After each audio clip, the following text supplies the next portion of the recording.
Mr. President, today I would like to talk about nuclear revitalization for a few minutes. And I want to make two overarching points.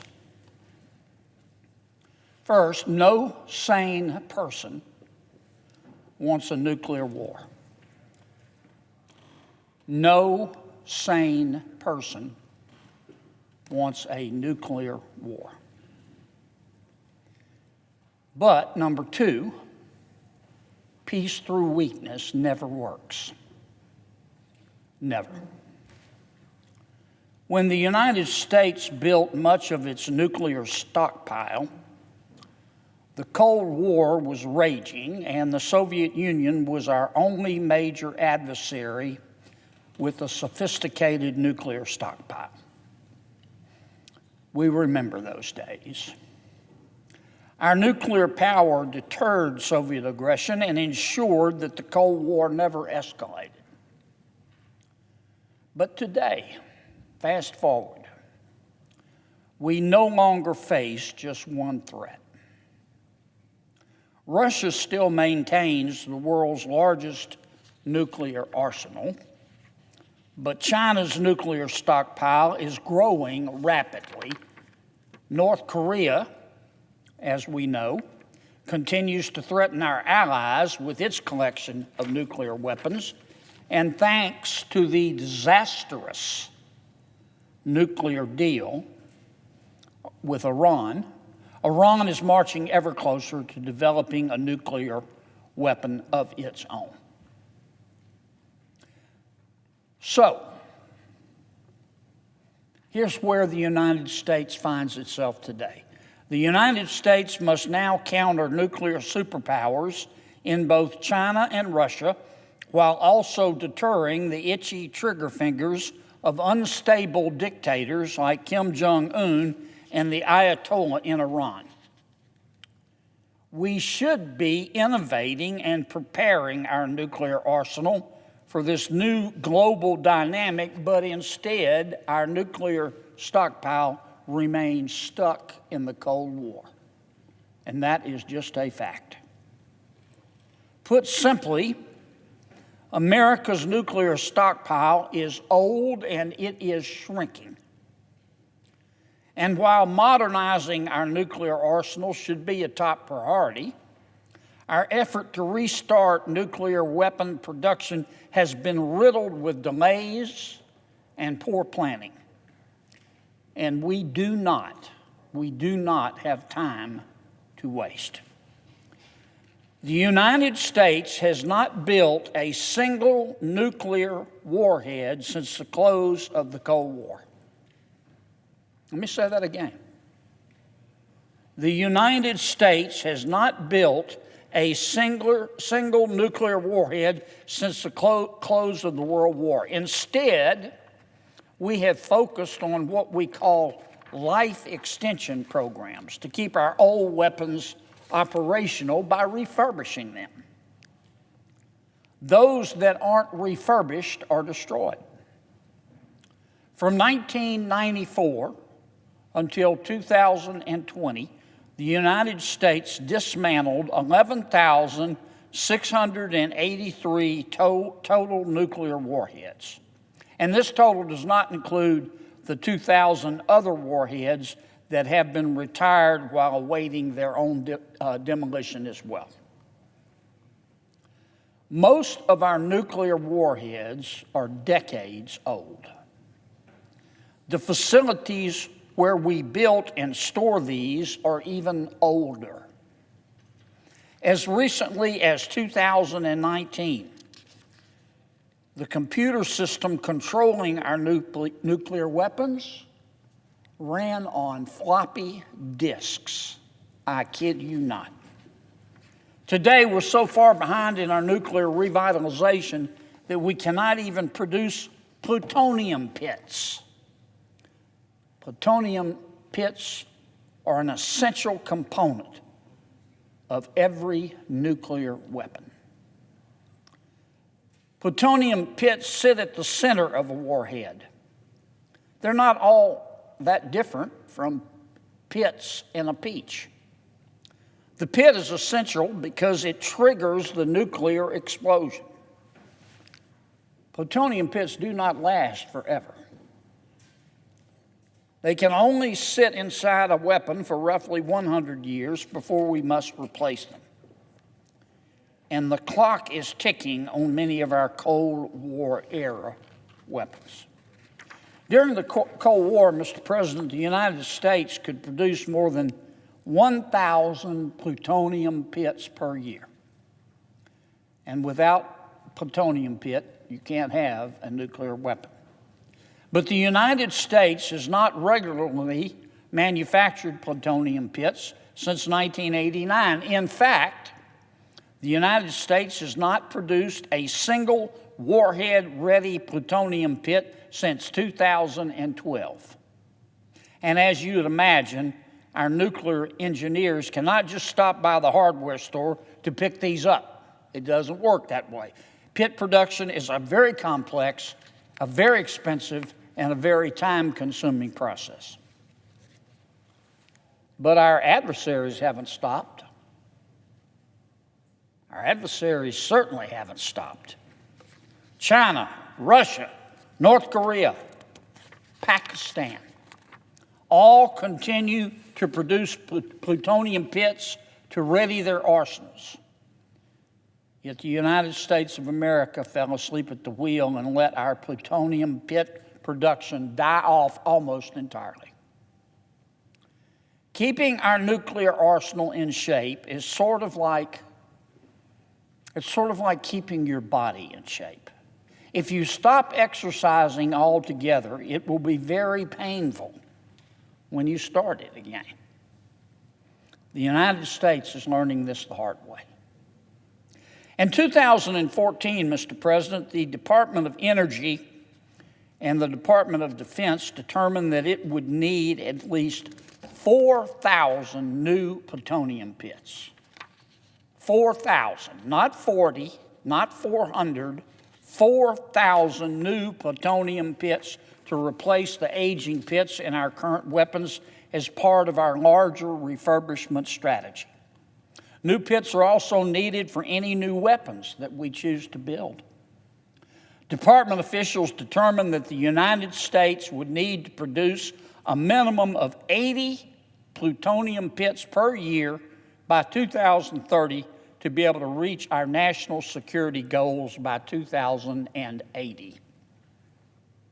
To meet this goal, Congress passed a bill. And in that bill, we instructed the National Nuclear Security Administration, we call it the NNSA, to resume plutonium pit production in 2 separate facilities in 2015. Congress tasked the Los Alamos National Laboratory in New Mexico with a goal of 30 pits per year, and we tasked the Savannah River site in North Carolina with the remaining 50 to achieve the 80 plutonium pits per year capacity. But that hadn't happened. I meant it when I said we fell asleep. That hasn't happened. Pit production has been postponed and postponed and postponed. Most recently, NNSA Administrator Jill Ruby estimated that the United States will hit its production goals sometime in 2036, 6 years later than projected. The delays are so significant that in 2021, the commander of the U.S. Strategic Command testified before Congress that no amount of funding, no amount of money, would have been enough to get the NNSA to its production capacity goal by 2030. That's what happens when you fall asleep. That's what happens when you stop exercising. These new pits are not just nice to have. They are essential for developing new weapons to deter aggression from hostile nations. Consider, Mr. President, what our military calls the W-87-1 modification program. Under this program, the United States is developing or trying to develop a new warhead that would ride atop the next generation of ICBMs. And an ICBM, of course, is an intercontinental ballistic missile. But these new weapons cannot run on old plutonium pits. They require a new design. The delayed pit production means that these warheads and our ability to deter China's growing arsenal is delayed as well. Now, I understand that plutonium pit production is not simple.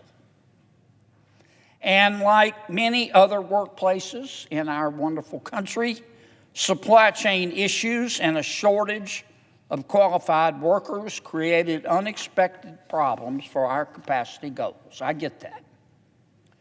But there is a difference, Mr. President. There is a stark difference between encountering unexpected challenges and simply failing to prepare. And investigations show the NNSA has not taken its preparation seriously enough. The Government Accountability Office, one of our watchdogs, determined that the NNSA lacked both a comprehensive schedule and a cost estimate for its plutonium projects.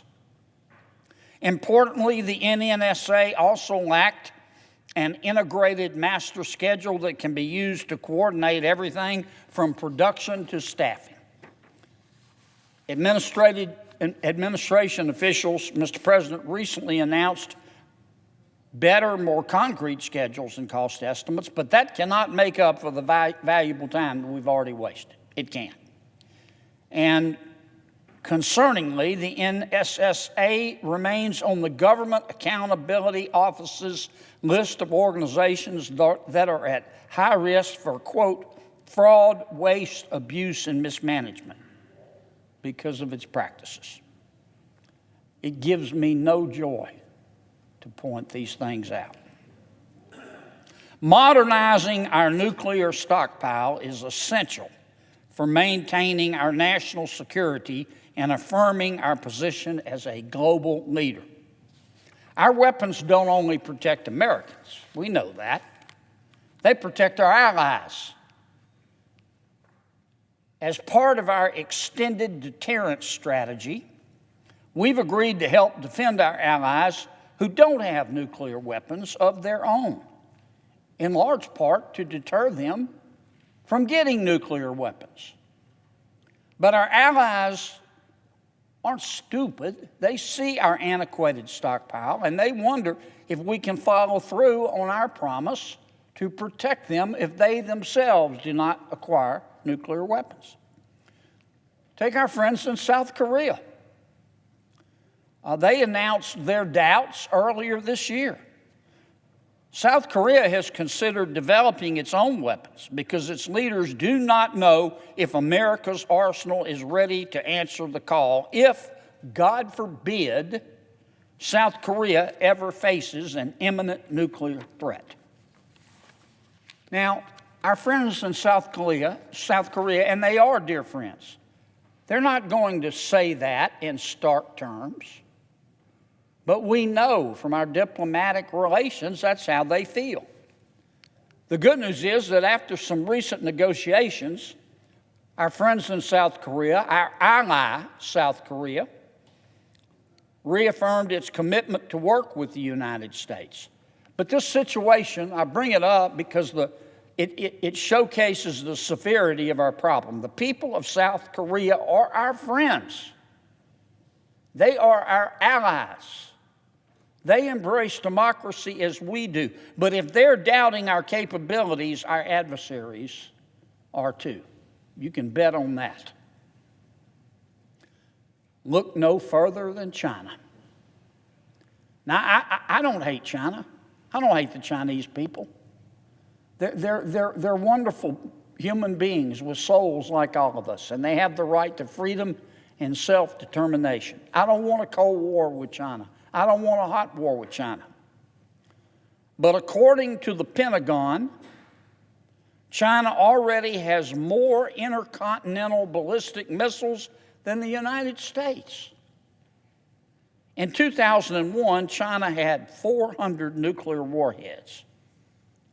At the rate it is growing, by 2035, China will have 1,500, far outpacing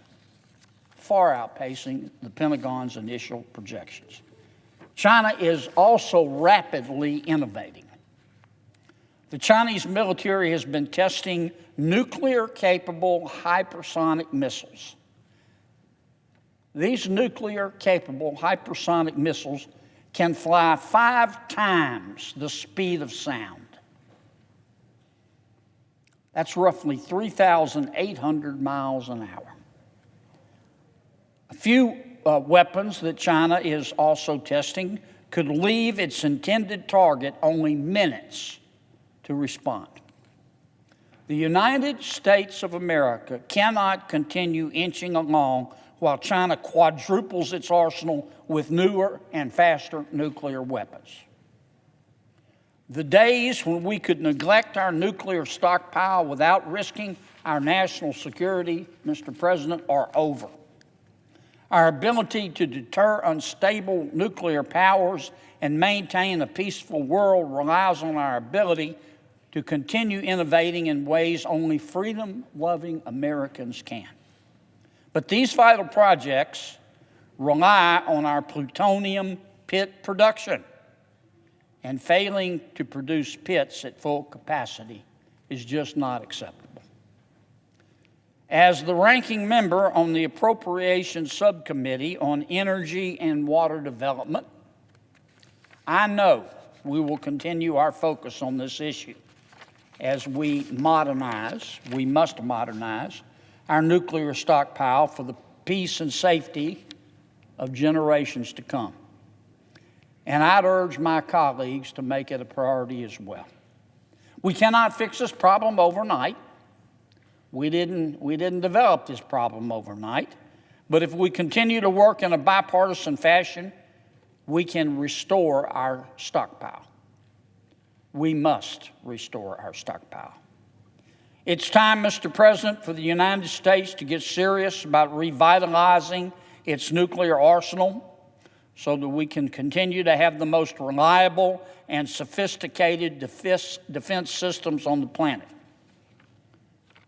Why is that important? Let me end as I began. Because peace through weakness never works. Peace through weakness never works. Never. Mr. President, I suggest the absence of a quorum. The clerk will call the roll.